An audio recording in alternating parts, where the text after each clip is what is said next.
অনেকেই তো করলা ভর্তা ভাতে সেদ্ধ করে খাইছেন, এমনি সেদ্ধ করে খাইছেন, কিন্তু কখনো কি করলা ভেজে ভর্তা করে খাইছেন? তো আমি আজকে কিভাবে করলাটাকে ভেজে ভর্তা করি আজকে সেই রেসিপিটি আপনাদের সাথে শেয়ার করব। তো চলুন শুরু করা যাক। ফার্স্টে আমি এখানে দুটো করলা নিয়েছি, করলাগুলোকে ধুয়ে আমি নিয়েছি। ধোয়ার পর আমি এখানে 4 ফাল্টি করে কেটে নিয়েছি করলা। এর মধ্যে আমি সামান্য পরিমাণ লবণ দিয়ে নিচ্ছি, হলুদের গুঁড়া, আর এখন আমি মরিচের গুঁড়া দিয়ে খুব ভালো মতো করে এগুলোকে মাখিয়ে নেব। আমি এখানে মাখিয়ে নিয়ে আমার হয়ে গেছে। তো এরপর আমি কড়াইয়ের মধ্যে তেলটাকে গরম করে এর মধ্যে আমি করলাটাকে দিয়ে নিচ্ছি। করলাটাকে দেওয়া হয়ে গেলে এর মধ্যে আমি দুটো পেঁয়াজ কুচি দিয়েছি, তারপর রসুনের কোয়া দিয়েছি কয়েক কোয়া, আর কাঁচামরিচ যেগুলোকে আমি নেড়ে চেড়ে নেব। এটাকে 5 মিনিটের মতো রেখে দিলে এটা পুরোপুরি সেদ্ধ হয়ে যাবে। আর আমি এর মধ্যে কোনো পানি দেব না, এটাকে একদম লোতে আপনারা জাল করে নেবেন। তো আমার এটাকে খুব ভালো মতো করে ভাজা হয়ে গেছে। এখন আমি নামিয়ে নেব।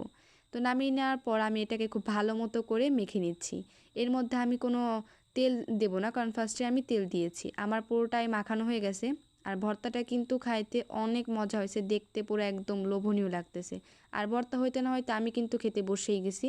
ভর্তাটা অনেক মজা হয়েছে।